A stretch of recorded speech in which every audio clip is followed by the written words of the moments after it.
السلام عليكم، كي دايرين؟ لاباس عليكم؟ كنتمنى تكونوا بخير وعلى خير وفي احسن الاحوال وانتم كتشاهدوا هذا الفيديو.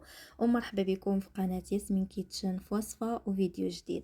اليوم غادي نوجد معكم كاب كيك او مادلين منزلي بنكهه البرتقال. كيجي رائع جدا، كيجي زوين وخفيف لذيذ بزاف. طريقه التحضير ديالو سهله وسريعه، وكذلك المقادير ديالو بساط ومتوفرين في كل بيت. شي حاجه هكا اللي زوينه بزاف، وفي جميع الاحوال كتبقى احسن من اللي اي حاجه كنصايبوها في الدار، فهي كتبقى احسن من اللي كنشريو على برا. طريقه التحضير والمقادير كل شيء بالتفصيل، تبعوا الفيديو حتى النهايه وندوزوا على بركه الله للمقادير وطريقه التحضير في نفس الوقت.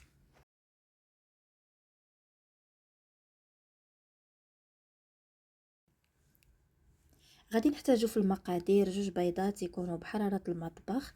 غادي نضيف عليهم كاس الا ربع ديال السكر، قشره ديال الحامضه محكوكه، وقبيصه ديال الملح لتحسين الذوق.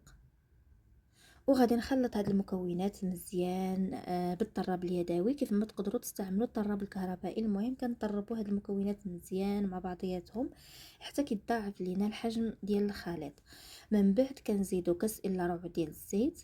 العبر دائما كاس العنبه. غادي نخلي لكم القياسات ديالو مكتوبه في صندوق الوصف. كنطربوا داك الزيت مع باقي المكونات مزيان.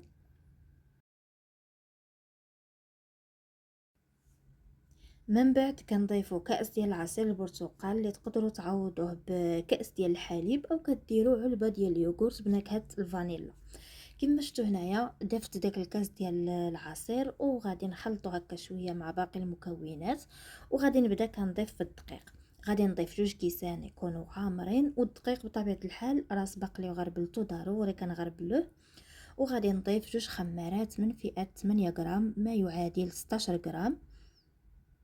وغادي نخلط هاد المكونات مع بعضياتهم حتى كنحصلوا على خليط بحال الخليط ديال الكيك تماما، كيف ما غادي تشوفوا معايا.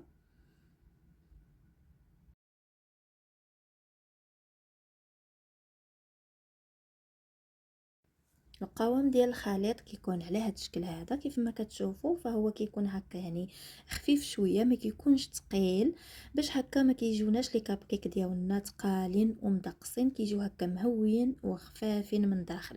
هنايا خديت هاد المول ديال الكاب كيك ودرت فيه هاد الكويغطات هادو اللي كيكونوا على هاد الشكل هذا، وغادي ندوز نعمرهم بداك الخليط.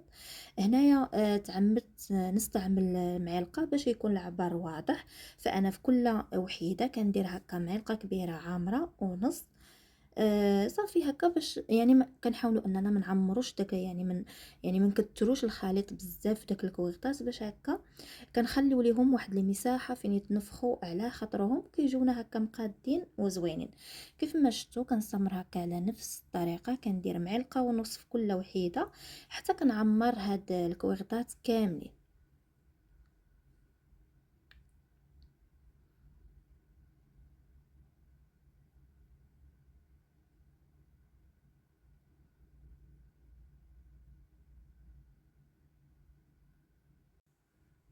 خديت هنايا الشوكولا حبيبات ودرت هكا حبيبات ديال الشوكولاته من الفوق.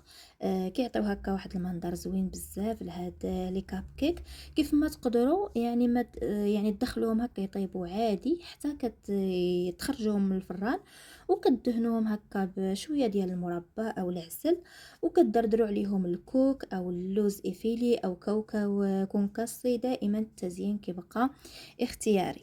بالنسبه للطياب كتشعلوا الفران ديالكم على يسخن على 180 درجه، وكتدخلوهم يطيبوا تقريبا كياخذوا لينا واحد 20 دقيقه، راه دغيا كيطيبوا.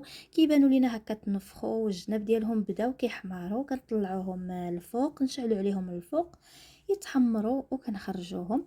هنايا من بعد ما خرجتهم من الفران فهما كيجيو على هذا الشكل هذا، كيجيو محمرين هكا من التحت، يعني من الجناب كيجيو محمرين كاملين من التحت، وحتى وكيجيو هكا منفوخين، يعني كيجيو قد كيف ما قلت لكم مع ديك الكويغطات، يعني ما كيجيو لا فايضين لا والو. وصافي هذا هو الشكل ديالهم كيف كيجيو. كيجيو زوينين بزاف وكيجيو خفافين بزاف من داخل. انا غادي نفتح معكم وحيده باش تشوفوا بطبيعة الحال من داخل تاني كيف كيجيو. كنتمنى تجربوهم، راه فعلا كيجيو زوينين بزاف، وصفة سهلة، مقاديرها بساط وكتوجد بسرعة وكينفعونا هكا الوليدات المدرسة. بالنسبة للانش بوكس فهما كينفعونا بزاف. المهم هنايا كما شفتوا فتحت لكم هكا وحيدة وغادي نقسمها باش تشوفوا من داخل تاني كيف كيجيو، راه كيجيو خفاف وقطنيين. ان شاء الله المره الجايه نشارك معكم وصفه اخرى ديال لي كاب كيك اللي كيكونوا هكا محشوين من داخل بالشوكولا او بالمربى، حتى هما كيجيو رائعين. كنتمنى الوصفه ديال اليوم تكون نالت اعجابكم وتجربوها، ونتلاقاو في وصفه وفي فيديو اخر ان شاء الله، وبسلام عليكم.